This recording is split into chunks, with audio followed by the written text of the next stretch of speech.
It's so cold outside. I had to wear my mime gloves this morning.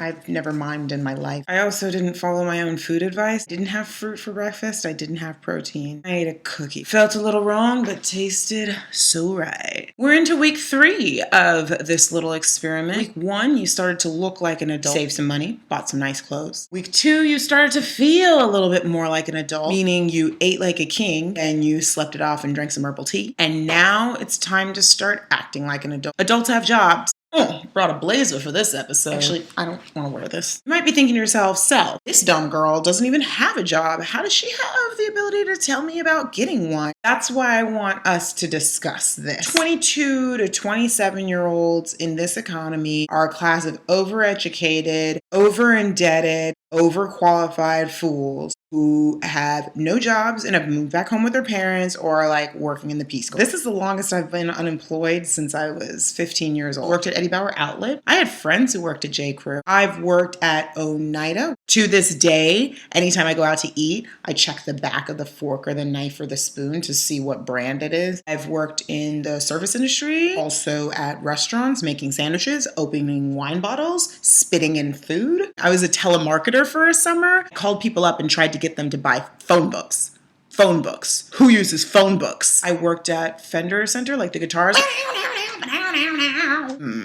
What else have I done? I've been an assistant both in Hollywood, my dad's insurance office. Hi, Dad. He's not watching this. Ooh, another job I had, reading resumes for a career development center. The 3 things you need to find a job are as follows: computer, car, resume, CV. I just graduated from grad school. I've had no jobs ever.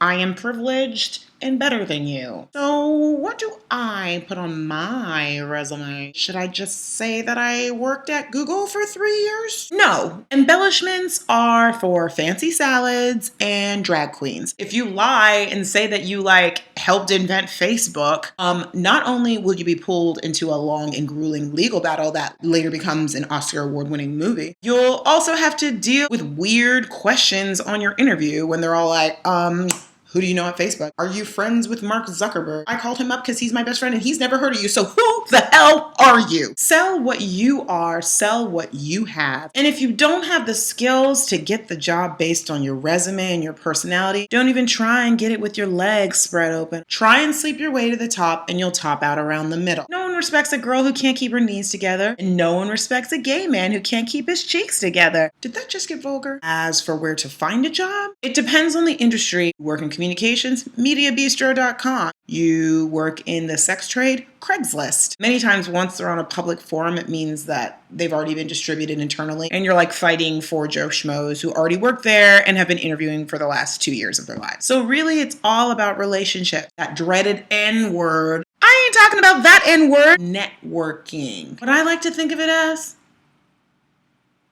is making friends. Just be open with your friends about the fact that you need to be employed. Call them up on the weekend. Hey, what's up? Can we go for drinks? Oh yeah, I can't go there because I don't have money because I don't have a job. When are you going to get me a job?